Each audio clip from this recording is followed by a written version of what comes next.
While most people were peaceful and cooperated with officers, those that were taken into custody by police, like several protesters, could be facing jail time and fines. Thousands have come from all over and lined up here at the TD Arena at the College of Charleston just to hear President Barack Obama. The hotter it's getting, the more you can actually smell the smoke. And, you know, the fire hose is even still right here from the initial fire on Monday. If you come over this way, we're going to show you what's left of this complex building. Crews are still working on this water main, which busted. Now, water has been shut off. They actually had to break into the concrete there. Well, Jennifer, I got some good news. You're going to see the hazmat crews behind me right now. They're actually not going to be needed tonight. The chemicals that the truck was carrying did not actually explode. For the professionals, it only takes a few minutes to get the doors off. But for this reporter, it took more than 5.5 minutes, with some help, to just get one door off.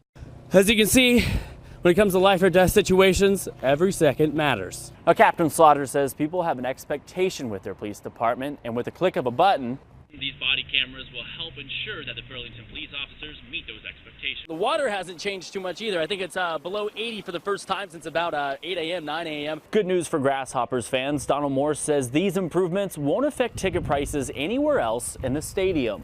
They're not only using animals like Demon here to educate people on reptiles here at the facility in Kernersville, they also go around the state to educate people as well. It's not the first time firefighters have put out a fire at this landfill. Not like this before. We've had some small fires. This is the biggest one we probably had. Al Morton says when you're dealing with wood, there's always a chance for fires. For 17 years, all his employees could do was keep a close eye on their mulch piles. Thursday morning, a neighbor reported seeing smoke from the property. We've had a lot of rain lately. When you have wood piled up like that, you get the moisture in there and then the heat and the wood decomposing. Probably was spontaneous combustion of just the pile being compacted so tight. Now, the wind is normally a firefighter's biggest obstacle, but this time around, it's actually their greatest ally. It will help it burn out quicker. That's all the firefighters can do. Wait for all the wood to burn. We were able to get some breaks cut into the pile where it could be controlled. Stand on the loose making about $30,000 worth of mulch out of it or something. This is about 3,500 yards. Fire crews expect it to take days until this fire finally burns itself out. Until then, they're just going to make sure it doesn't spread, and they say it shouldn't pose a serious risk to anyone in the area. In Asheboro, I'm Brandon LaVorgna for Time Warner Cable News. The Bassett brothers have chased the checkered flag on racetracks across the country. Currently, they're on the K&N Pro Series circuit. We both put our hearts and souls into working on the cars and making them fast and being able to contend for wins. It's a blast. I wouldn't trade it for anything. They do most of the work themselves, from the track to the tune-ups at their garage. This was their garage Friday evening. All their cars, parts, and tools went up in a blaze. Saturday morning, the Bassetts could only sit and stare at what was left. I don't have no words for it. It's everything we worked for.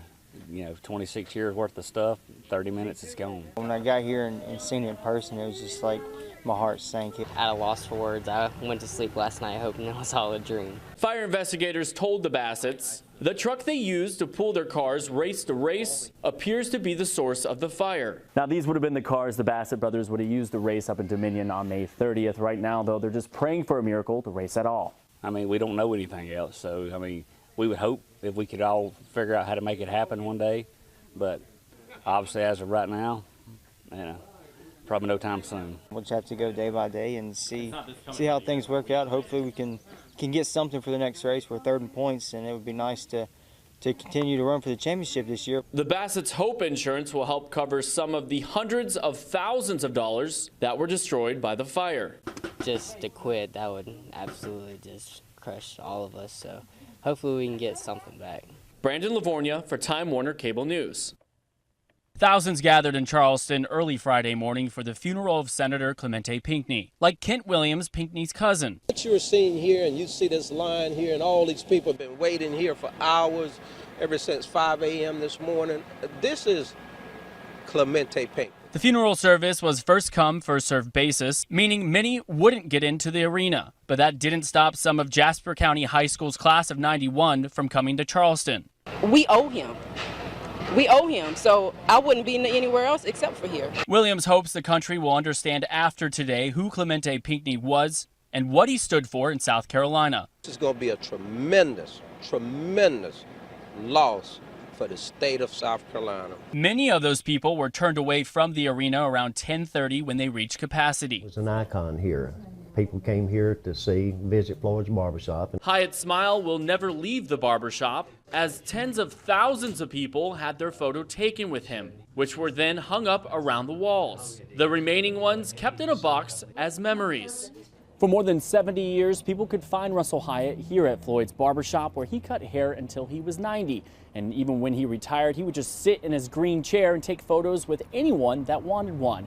And for the last few years, though, you could find him on his lunch breaks over at Miss Angel's Bakery. He would stand there and wait for a hug, and he didn't even have to tell us he wanted a cherry pie. We just get his pie and put it in a box. Jennifer Wright says she's known Hyatt all her life. She knows what he meant to the area. Anytime coming downtown, you always see Russell in the barbershop. The bakery she works at will collect donations to purchase a bench in his honor that will then be placed in Mount Airy.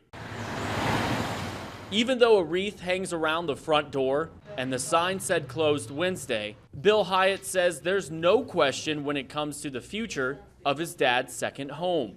It'll be business as usual without the main man. In Mount Airy, Brandon LaVorgna for Time Warner Cable News.